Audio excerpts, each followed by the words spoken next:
After my ACL tear, I was at a low point in life. I remember post-surgery lying on the couch, just writhing in pain, hoping and praying that one day my knee would get better again and that finally I'd be able to walk.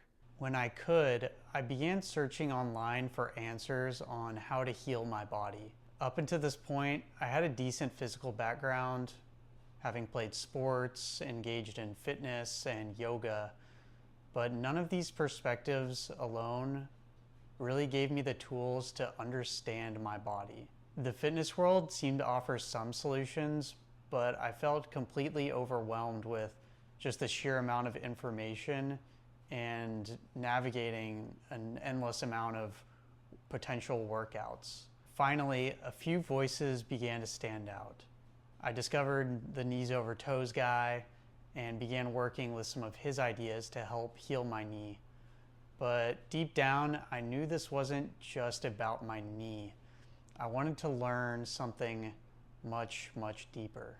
That injury sparked new curiosity, but I'd always wanted to better understand my body.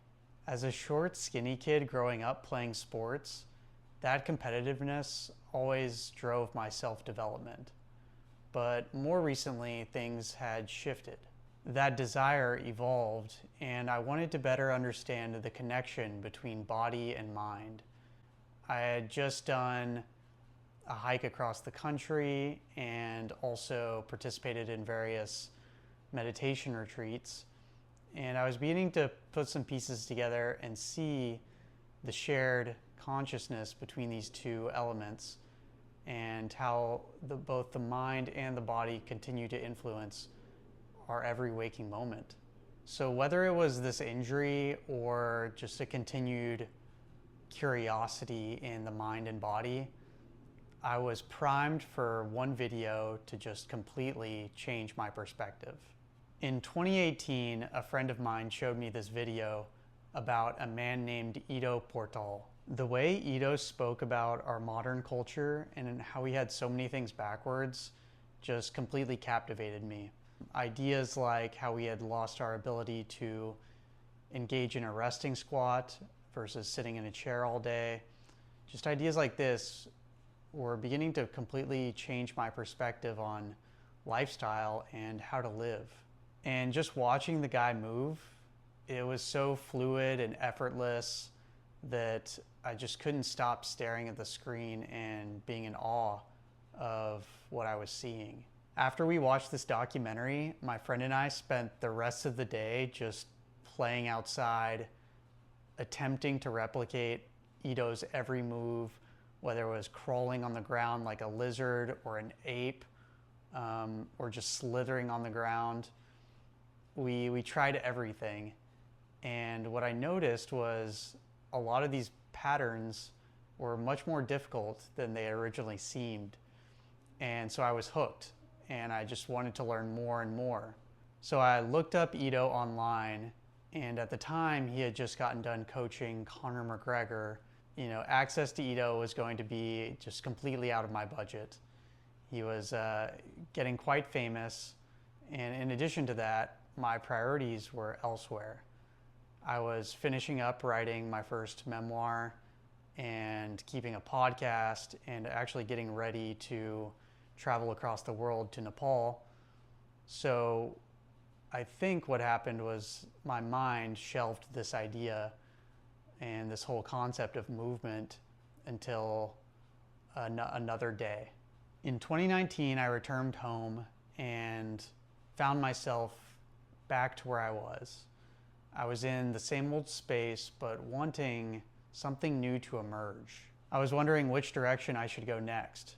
I'd attended meditation retreats, but I didn't want to live in a center for my entire life. I didn't want to work a traditional 9-to-5 job, but I knew that I wanted to participate in society and stay in one spot and not just continue to travel from one place to the next. So I didn't exactly know what to do, but all that I did know was that I wanted to continue to learn more about the mind and body.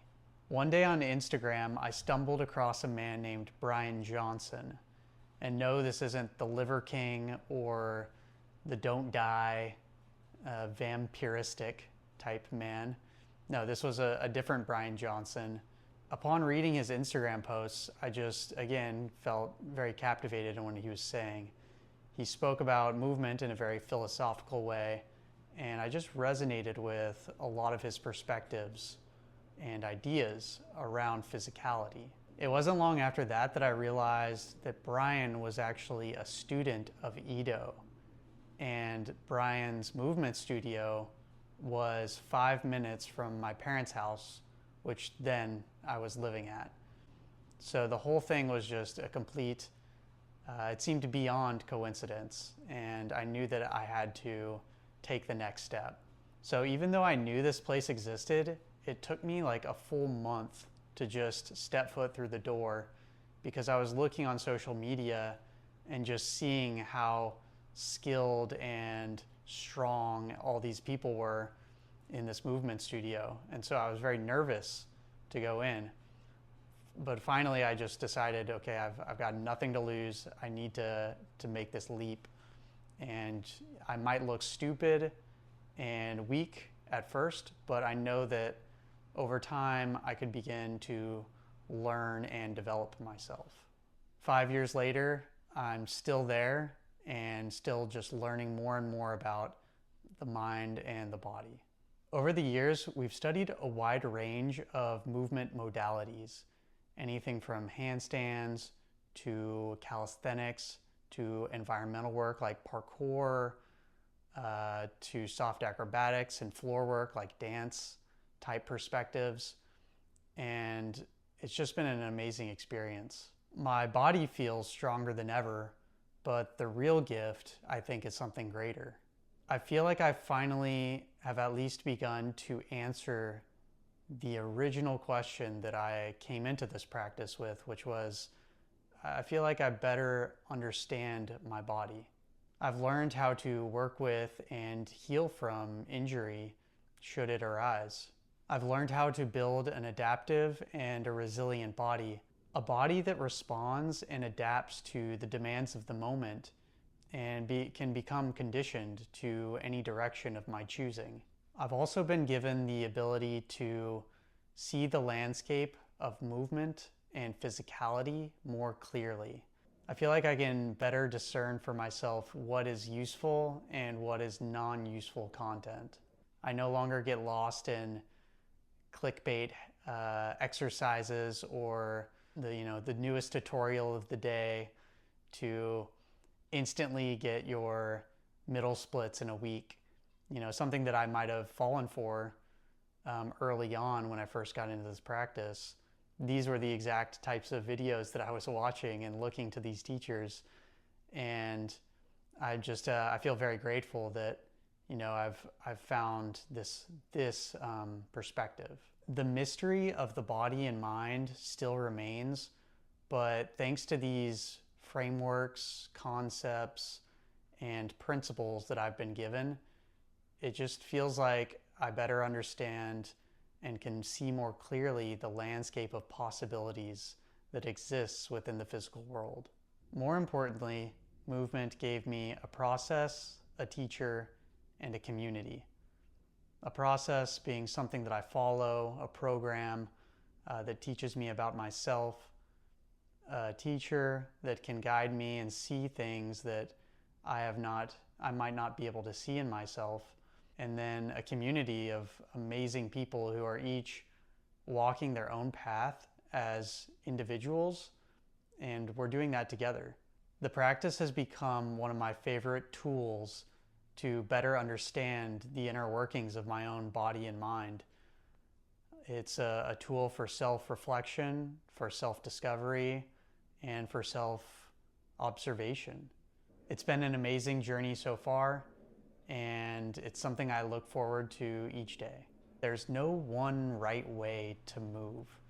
Each of us are individuals with our own goals, desires, perspectives, bodies, minds, and each of us requires something different.